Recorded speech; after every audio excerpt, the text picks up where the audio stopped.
This week I thought I'd show you a really simple way to make some plates for your 18-inch dolls to use for their food you're making them. Stay tuned and see how easy this is to do.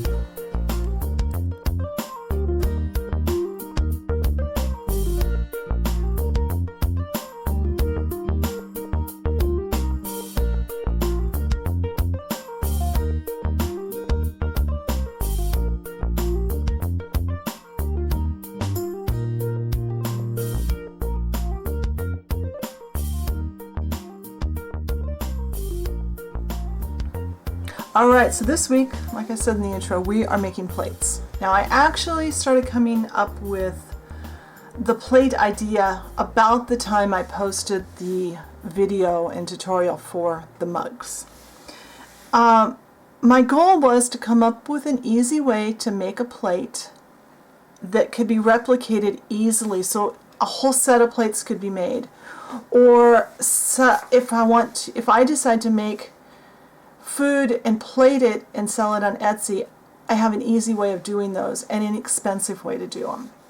So I started looking around. I knew because I wanted to be able to make multiple identical plates, I needed either a form or a mold.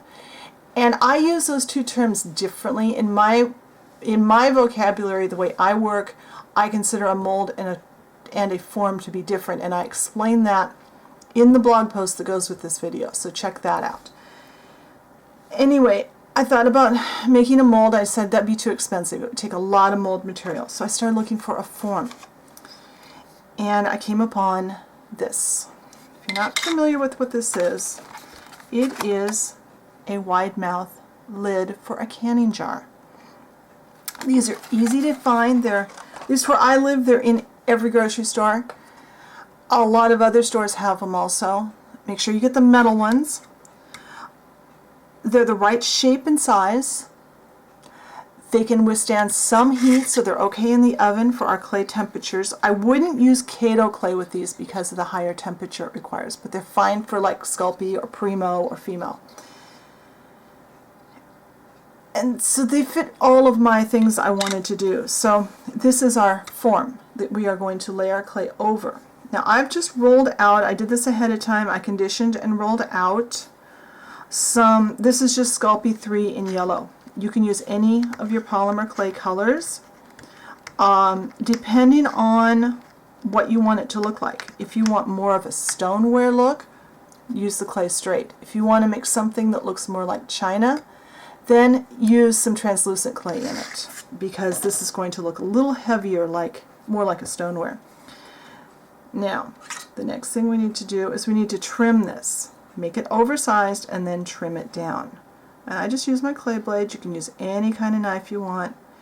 It doesn't have to be perfect, although the more time you take with this step, the less time you'll need with the next step. My hands are shaking. I've had way too much coffee and absolutely no food this morning while I'm filming this, so please be patient with the shaking. I should probably go eat something before I film anymore. But I want to get this going before it gets too hot in here. We're having a pretty hot weekend this weekend in Oregon. Alright, so now this needs to be baked. I like to bake these. They're so thin. I like to bake them at about 250 degrees for about 10 minutes. When they come out, allow it to come completely to room temperature, and then we'll come back and we'll do the next steps. Alright, this has baked and cooled, so our next step is to carefully get it off of the form. I've made several and I haven't broken any yet, but I suppose that is a possibility. Now, it's not as smooth around the edges as I would like.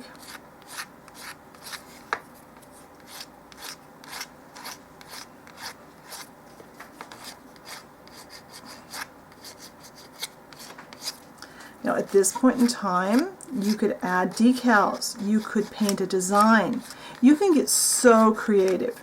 And I forgot to mention when we were forming the plate, if you want to take some clay tools or some other tools and impress a design around the edge, that would look really pretty too. I'm, for the video, just making these very, very, very plain. I made a couple the other day where I haven't even pulled these off their molds yet, their forms yet. This is a marbled clay. Just to get some different looks. But you can do anything you want. If you need inspiration, just go walk through the local department store and see what's out there in real plates, or go look online and see all the beautiful plates. Now, we need to make this look not like clay and make it look like a ceramic of some kind. So I'm using triple thick. This is my go-to finish when I want to turn polymer clay into a glazed ceramic. And I'm going to do the top first. I prefer a soft brush. One thing I really love about triple thick for this application is it's not only really shiny, but in my experience it's fairly what's called self-leveling, which means it doesn't leave brush strokes, especially if you use a soft brush. So I haven't had a problem with brush strokes showing on anything I've used this on, and I use it a lot when I want to make something look like a glazed ceramic or stoneware.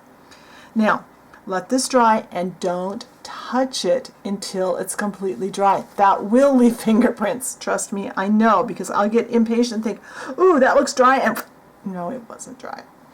So this needs to dry. Depending on the humidity and the temperature in your environment, it can take any length of time it wants to. When this is dry, I will be back. We will put a coat on the back and our plates will be done. Alright, this has sat for a couple of hours and it's now dry. And I'm going to coat the back side with the same product. I like to set it up on a jar, that way it doesn't get stuck to my tile. If this would drip off, it could drip and pool, and then you'd be stuck and you wouldn't be able to get it off your table without messing up your finish, and then you'd have to refinish it. And I just lost a hair out of my brush. There. And this coat, I don't put on as thick a coat on the back side. So this should dry pretty quickly, and when this is dry, our plate will be ready and we'll come back and look at it. Alright, so this is now dry and the plate is ready to use. It's ready for your dolls to use. Remember, you can decorate these any way you want. You could put any design that you want on it. So I hope you had fun with this project. If you make some, be sure and shoot me a picture of it. I'd love to see what you're doing. Have fun with your dolls, and I'll talk to you later. Bye.